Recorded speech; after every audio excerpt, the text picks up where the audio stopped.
মুরগির ডিমগুলা যেগুলা বীজ ডিম ছিল এগুলা আমি এখানে সংরক্ষণ করছিলাম দেওয়ার জন্য, কারণ এগুলা যেহেতু আহ, এখানে মানে মোরগ আসছিল, আর এখন তো মোরগটা আসতেছেও না।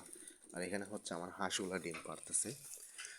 তো চীনা হাঁসের ডিমগুলা হচ্ছে আমার বেজিং হাঁসের ডিম থেকে আলাদা একটু, এগুলা হচ্ছে চামড়া একটু মোটা টাইপের, আর হচ্ছে কালারটা অন্যরকম, এটা আমি দেখাইলে হয়তো বোঝা যায়। এটা হচ্ছে চীনা হাঁসের ডিম, এটার হচ্ছে চামড়াটা একটু ডিপ কালার টাইপের আর একটু মোটা টাইপের। আর যেটা হচ্ছে নর্মাল হাঁসের ডিম ওইটা হচ্ছে একটু পাতলা।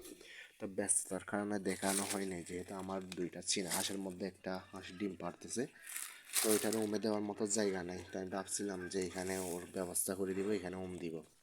একটা ডিম পারছে, তো আজকে আর ডিম পারে নাই, একটা ডিমটা কালকে পারছিল। তো এখানে হচ্ছে ইট দিয়ে খড় দিয়ে আমি ওর জন্য বাসা করে দিচ্ছি, যাতে এখানে ডিম পেরে এখানে ওরে দিতে পারি। আর বাদ বাকি এগুলো হচ্ছে এখানে ডিম পারতেছে। এই যে এই দুইটা হচ্ছে প্রতিদিন দুইটা করে ডিম পারে। তো এখন ওদেরকে খাবার দিছি। তো ডিমগুলা যেহেতু আমার হচ্ছে এই মানে দেশি বা বেজিং হাঁসগুলো, এগুলো যেহেতু জাত ছোট, আর হচ্ছে এগুলা খাওয়ার খায় বেশি, তো সেক্ষেত্রে আমি এগুলার বাচ্চা আর ফোটাচ্ছি না। এগুলার মেল ছিল, মেলটা আমি জবাই করে খেয়ে ফেলছি, আর এগুলার ডিমগুলো খেয়ে ফেলি। এটা হচ্ছে মুরগির ডিম, অনেক ছোট, এমন আজকে পারছে। আর মুরগিগুলো সবগুলাই ডিম পারতেছে, সকালে দেখছিলাম যে সবগুলা বসে আছে।